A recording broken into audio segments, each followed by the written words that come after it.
வணக்கம். நான் உங்கள் சரவணன், வழக்கறிஞர்.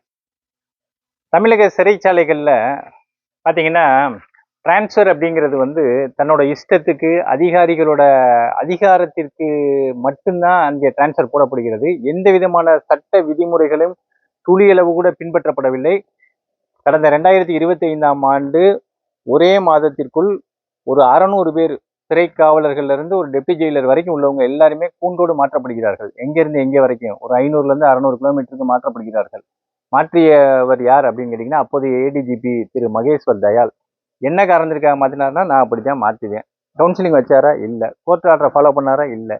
எந்த இதுவும் இல்லாமல் அவர் பாட்டுக்கு மாற்றினார். இதோட விளைவு என்னன்னா, ஒவ்வொரு ஆளும் ஒரு 40,000 45,000 சம்பளம் வாங்குற ஆளு ஃபுல்லாக அந்த வார்டர்ஸ்ல இருந்து ஒரு அசிஸ்டன்ட் ஜெயிலர் கேடர்ல இருந்து இவங்கெல்லாம் வந்து என்ன பண்றாங்க, குடும்பம் ஒரு இடத்துல இவங்க ஒரு இடத்துல பணிபுரிகிறாங்க.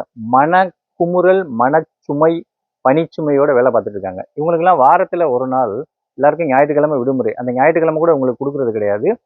இவங்களுக்கு ஏதாவது வாரத்துல ஒரு நாள் மட்டும் ஒரு ஹாஃப் அப்படின்பாங்க. அந்த ஹாஃப்ல கடலூர்ல இருக்கிறவன், வேலூர்ல இருக்கிறவன் மதுரைக்கு எதுக்காவது வந்துட்டு அடுத்த நாள் டியூட்டிக்கு போக முடியுமா? போகவே முடியாது. பல நாட்களா குடும்பத்தை வந்து பார்க்க முடியாம, தன்னுடைய பிள்ளைகளை பார்க்க முடியாம மனக்குமுறலோட பணிபுரிந்து வருகிறார்கள். சமீபத்தில் பார்த்தீங்கன்னா லா மினிஸ்டர் திரு நிர்மல்குமார் சொல்லியிருப்பாங்க, அட்மினிஸ்ட்ரேட்டிவ் கிரவுண்ட்ஸில் நாங்கள் ட்ரான்ஸ்ஃபர் யாருக்குமே போடுறதில்லை அப்படின்னு சொல்லிட்டு. அட்மினிஸ்ட்ரேட்டிவ் கிரவுண்ட்ஸ்னா ஒருத்தன் பனிஷ்மெண்ட்டு வந்து ஏதாவது இருந்தால் அவனை ட்ரான்ஸ்ஃபர் அது போட்டு தானே ஆகணும். அவன் தப்பு பண்ணானா போட்டு தானே ஆகணும்.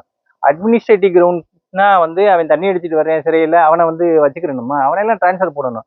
3 ஆண்டுகளுக்கு ஒரு முறை ட்ரான்ஸ்ஃபர் போடணும்னு விதிமுறை. ஆனால் அந்த 3 ஆண்டுகளுக்கு ஒரு முறை ட்ரான்ஸ்ஃபர் எந்த அடிப்படையில் போடப்படுது? சிறைத்துறையில் அவர் வந்து சமீபத்தில் கொடுக்கக்கூடிய பேட்டிகள் எல்லாத்துலேயுமே சிறைத்துறையையும் இபியையும் கம்பேர் பண்ணிக்கிறாரு. சிறைத்துறையிலையும் இபியும் ஒன்னா? சிறை வந்து உயிரை வந்து துச்சமா வந்து கைதிகளால எந்த நேரத்திலும் ஆபத்து வரக்கூடிய ஒரு துறை வந்து சிறைத்துறை. இபியில வந்து அப்படி இல்லை. இபியில வேலை பார்க்குறவங்களுக்கு வந்து இங்க 600 கிலோமீட்டர்ல நீங்க டிரான்ஸ்ஃபர் போடுறீங்க. அதனால இபி வேற, சிறைத்துறை வேற, அதோட ரெக்ரூட்மெண்ட் வேற, இதோட ரெக்ரூட்மெண்ட் வேற. டிரான்ஸ்ஃபர்ல வந்து அந்த மாதிரியான பாகுபாடு வந்து காட்டப்படுவது இல்லை. இங்க ஒரு 10 கிலோமீட்டர் 20 கிலோமீட்டர்ல மட்டும்தான் இவர் இருப்பாரு.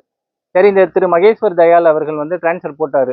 அவர் வந்து டிரான்ஸ்ஃபர் ஆகி போகையில ஒரு 10லேருந்து 15 பேத்துக்கு யாரை டிரான்ஸ்ஃபர் பண்ணாரோ அவரையே திருப்பி போட்டிருக்காரு. அது இன்ஃப்ளூயன்ஸ் இல்லையா? அது வந்து விதிமுறை மீறல் இல்லையா? அதற்கு பிறகு வந்த திரு ஏடிஜிபி சங்கர் அவர்கள் வந்து ஒரு 50லேருந்து 60 பேத்துக்கு அவர் டிரான்ஸ்ஃபர் போட்டிருக்காரு. அவர் எந்த அடிப்படையில் டிரான்ஸ்ஃபர் போட்டிருக்காரு? ஒரு டிஜிபி 500 டு 600 கிலோமீட்டர் தூக்கி போடுறாரு. இன்னொரு ஏடிஜிபி வந்து 50 கிலோமீட்டருக்குள்ளேயே டிரான்ஸ்ஃபர் போடுறாரு.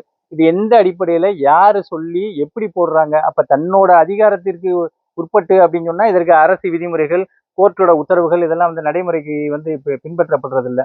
அதனால மினிஸ்டர் வந்து இதை வந்து கன்சிடர் பண்ணணும். டிரான்ஸ்ஃபர்ல வந்து அவரே சொல்லியிருக்காரு, முறைகேடாக நாங்க டிரான்ஸ்ஃபர் முறைகேடு பல்வேறு முறைகேடுகள் நடந்திருக்குன்னு சொல்றாரு. முறைகேடுகள் நடந்திருக்குன்னு பொதுவா சொல்லாதீங்க.